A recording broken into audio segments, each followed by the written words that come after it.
2026 আইপিএলের নিলামের লিস্ট থেকে বাদ পড়লেন সাকিব আল হাসান। হ্যাঁ, সেখানে আইপিএল নিলামের মধ্যে 1355 জন ক্রিকেটার নাম লিখিয়েছিল। সেখান থেকে বিপিএল ফ্র্যাঞ্চাইজিগুলো অর্থাৎ বিপিএল কমিটি 350 জনকে নিতে সক্ষম হয়েছে। সেখানে বাংলাদেশের সদস্য ছিল 6 জন, কিন্তু এই 6 জনের মধ্যে সাকিব আল হাসানের নামটি নেই। বলতে গেলে বিশ্বের অন্যতম এক নক্ষত্র অলরাউন্ডার দেন আদার দেন সাকিব আল হাসানকে দেখা যাবে না আইপিএলের মধ্যে। হয়তোবা অনেকে ধারণা করছেন যে সাকিব আল হাসানকে ভুলবশত হয়তো বাদ দেওয়া হয়েছে, কিন্তু আফসোসের বিষয় হচ্ছে যে আপনি যদি দেখেন বা তাকান দেখবেন বয়স্ক প্লেয়ারদেরকে আইপিএল ছাঁটাই করে দিচ্ছে।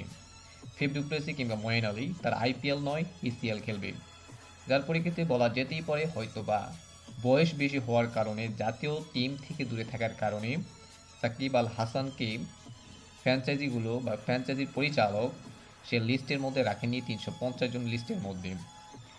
অনেকেই ভাবছেন যে সাকিব আল হাসান শেষ হয়ে গিয়েছেন, কিংবা আইপিএলের ফ্র্যাঞ্চাইজিগুলো ভাবছেন শেষ হয়ে গিয়েছেন, কিন্তু এমন একজন বিশ্ববিখ্যাত অলরাউন্ডার কখনো শেষ হয়ে যায়নি। হয়তোবা আইপিএলের ফ্র্যাঞ্চাইজিগুলো ভুল করেছেন, বলা যেতেই পারে বা নাও যেতে পারে। এটা তাদের উপর ডিপেন্ড করতেছে মানসিকভাবে। বলতে গেলে সাকিব আল হাসান বিগত আইপিএল থেকে নিজে খেলেননি কিংবা দল পায়নি। সেখানে মুস্তাফিজুর রহমান শেষের দিকে সুযোগ পেয়েছিলেন।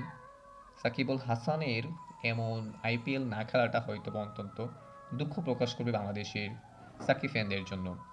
সাকিব আল হাসান এমনিতেই খেলছেন আইএল টি-20-র মধ্যে অসাধারণভাবে মুম্বাই ওয়ারিয়ার্সের হয়ে। সেখানে 12 বলে 16 রান করেছে বিগত ম্যাচের মধ্যে। ব্যাট হাতে দুর্দান্ত বা ছন্দে সেরকম নাও থাকতে পারে, কিন্তু বল হাতেও সেরকমভাবে নেই সাকিব আল হাসান। তারপরও সাকিব আল হাসানের এমন একজন বিশ্ব ক্রিকেটারকে অবশ্যই দলে রাখা প্রয়োজন ছিল ফ্র্যাঞ্চাইজিগুলোর। দেখা যাক শেষ পর্যন্ত কি হয়। এমনিতে সাকিব আল হাসান এমনিতেই নেই লিস্টের মধ্যে, 350 জনের লিস্টের মধ্যে। হয়তোবা হতাশাজনক বাংলাদেশ ক্রিকেট ফ্যানদের জন্য।